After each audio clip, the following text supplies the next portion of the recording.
Welcome in again. Just out here doing some light duty habitat management, nothing special, but it's kind of unique, so I wanted to share this with you. This is the food plot that you saw me plant for turkeys 2 springs ago, and it just didn't take. A lot of weeds came in. We disced the clover in too deep. I came back in here and completely reset it last spring, and all the green you see is clover, so it's doing pretty good, but there's a lot of leaf drop, there's a lot of shade in here, and we're just not getting the production that we want. So after talking with the farmer, he has agreed to come over here and help me.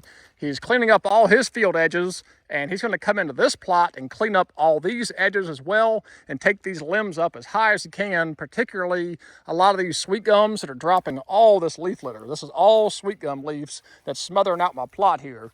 So he's going to push this whole line back to the pond edge here. It'll open up a lot more sunlight in here, as well as help with the leaf drop, as well as taking up all these pine tree limbs that'll help with the pine needle drop. This is the plot that you saw me come in and spray a IMOX. If you didn't watch that video, check it out. I'll put a link down below, and it worked really well knocking out most of the broadleafs.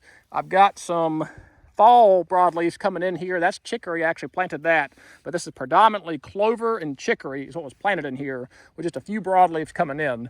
So I do have a little spring clover plot here for the turkeys, and I actually just came in here and did a real light overseeding, top dressing it with wheat for a spring wheat crop.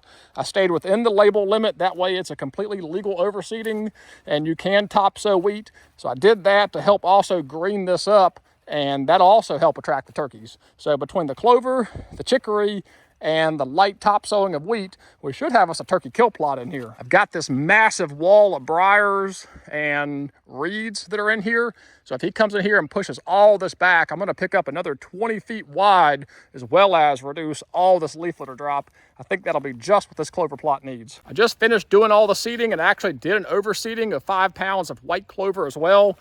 Nothing too exciting there, just hand broadcasted everything. So that'll give it a nice little spring bump as well. But before he comes in here and clears it, I've got a row of persimmon trees right through here that I'm gonna mark. That's what I'm carrying right here. So I'm gonna flag these really obvious with some orange flagging here. So that way when he comes in here and clears all this, he can leave just the persimmon trees for the deer. There we go, that's the last one. So it's just this little cluster here, 1, 2, 3, 4, 5, 6. I have cleaned up around these in the past and fertilized them, and they actually produce really well. And the deer come right down through here on a straight line. I had a camera on here, and every deer on the property at one point came and visited these. So I definitely don't want to get rid of them, especially in a clover kill plot. Zoom down in here, you can see the couple little wheat. This is about a 1/4 acre. I only put about 15, 20 pounds of wheat out here. So that's the wheat you see. And that tiny little guy there, that's the clover seed. I overseeded 5 pounds of clover, which is enough for an acre, but because I'm not really tilling it in, and there's a lot of leaf cover out here, I went ahead and upped that seeding rate to about double what it would be recommended. I know it sounds redneck, and this is about to be a lot of people shaking their heads at me. The excavator will be coming in here and tracking through all this, disturbing it, and I know that. So that's also gonna help provide seed soil contact. But I've got my heaviest piece of equipment I own with me.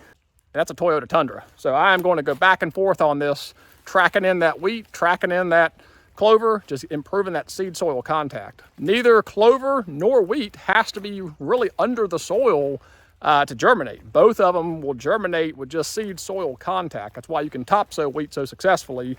And clover, being a tiny little seed, same thing. As long as it's pressed into the soil, I tend to get pretty good germination rate. It does not want to be turned deep into the soil. So overseeding and cultipacking or just tracking clover in seems to do the trick. So I'm just using a Dynagrow wheat. You can tell I got over half a bag here left, because I'd only put about 20, maybe 22 pounds when I weigh this out, staying well within the seeding rate so it's not considered baiting. And 80% germination rate, that's pretty good. There is no treatment on this. It's from North Carolina, go pack. So yeah, 99% pure seed, Dynagrow wheat.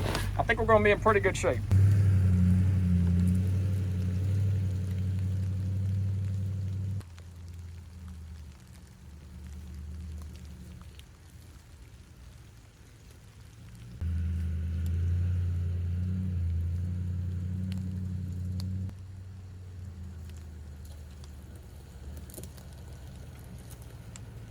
You laugh, but let's just pick a random spot here. Wheat is pressed well into the soil. Sure I can find a piece of clover. Yep. Where was it? I just saw it right there. Clover pressed into the soil, wheat pressed into the soil. So you laugh, but you just never know how that could improve this germination out here. Just doing that overseeding and tracking it in. Like I said, laugh if you will, but it works. I'm walking out here and it's just a constant matted row of tire tracks and the wheat pressed well into that soil. So between that and the excavator coming here to track all in here, moving around, that's going to disturb the soil as well. And we've got rain right here, as you can see. So that's going to help speed up germination as well. So I think we're going to be in pretty good shape reviving this kill plot here. We've still got plenty of clover in here, which is not going to mind being ran over. Clover is very traffic tolerant, which is great about it. Clover and wheat pressed right into the soil. So you laugh, but it does work, right? Run what you brung. So this is the first part of reviving this. The next part will be getting all these edges pushed out, cleared up. Then I will come in here and probably spray it one time with 2,4-D-B. You can spray that on clover and wheat. That's gonna wrap this one up. Next time we come out here, hopefully we'll have the edges cleared. Plot will look a lot better, look a lot cleaner. Probably already have some germination too.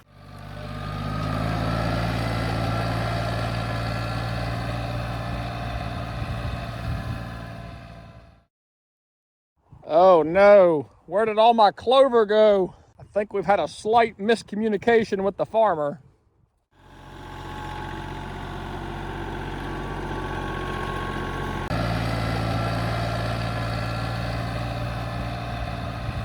As always, thank you guys for watching. God bless and take care.